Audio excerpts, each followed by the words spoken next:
Chapter 18 The Mysterious Figure. The Maverick hunters, especially Elia, were still mourning X's death as they resumed a couple weeks later to resume the hunt for the H-Hunters. They had discussed what to do about the last two Go Valiant and Silver Gallant before they could plan on doing anything extreme. Cygnus still worried about the mindset of his main hunter force, even with allowing them 2 weeks off. Alright, there are reports of suspicious activity on the outskirts of Mega City. I am only going to send 2 of you to investigate this. No point having all of our main force out there, especially if something happens, Cygnus explained. Who are you sending? Ella inquired, now back in her normal armor. With work on the older armor, she could call it will like Axe had always been able to do. I am sending Zero and Axel, mainly because of their seniority on the field, Cygnus replied. Zero and Axel looked at each other and nodded. The mission is simple. Investigate the facility, bring back any reports of Maverick plans and activities, and retire any Mavericks that had to be there, the Maverick hunter leader ordered. Yes, sir, Axel said. With that, the duo teleported out. Without waiting for Cygnus to say anything else, Elia jetted out of the command room and made her way once more to the courtyard where Ax's statue now stood. She had been coming here on a regular basis and talking to the statue. Sure, he couldn't and wouldn't sponsor her, but it still made her feel better. She turned the corner that led to the center of the courtyard and thought there was no one else there, aside from her. Or so she thought. She spotted someone wearing a black hooded robe sitting in front of the statue admiring it. Excuse me, who are you? They inquired, ready to summon her armor if needed.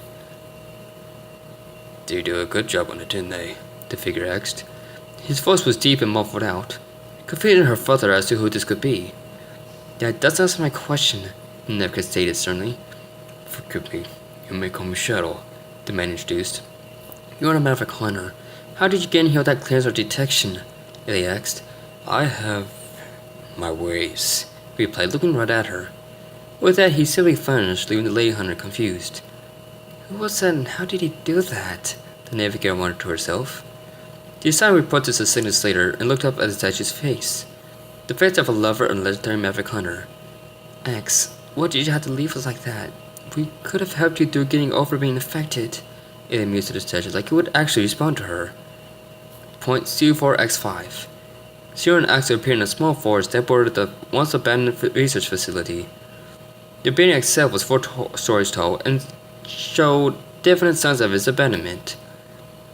This is kinda creepy, the team reply stated. I've seen worse, the Christian killer said as he continued to keep an eye out for any Mavericks.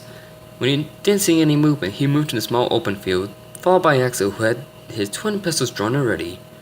Zero pulled the C-Saber as the duo entered the building.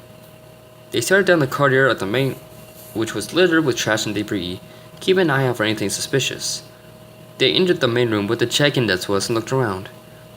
I don't see any signs of anything, Alex replied. He had spoken too early though, as a giant 2-handed broadsword, easy the size of a human, collided into him, leaving a huge gash in his back and sending him hard to the floor with a thud. Zero quickly spun around and saw Silver Gallant. You're here than planned and with fewer than we thought. Oh well, it would be an even bigger blow killing the last 2 of the Maverick Hunter's best fighters. The others would be easy to pick off, he taunted, his voice sounding noble like he was fighting for a just cause back in the Dark Ages.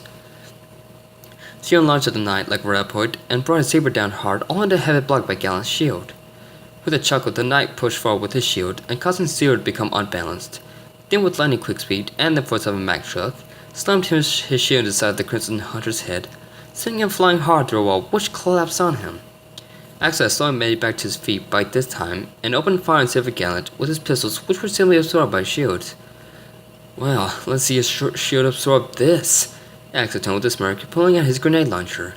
He fired a grenade, quickly thinking he had the H-Hunter code. Gallant thrust his shield towards slightly and caused a burst of flame to explode outward and send the grenade back at the Reploid. Axel tried to move, but he had been taken by surprise, and the grenade collided into him, exploding on impact. The explosion sent him flying to a wall as well, with a hard thud, then fell to the ground in a crumpled heap. Something then started glowing in the knight's arm and he smirked.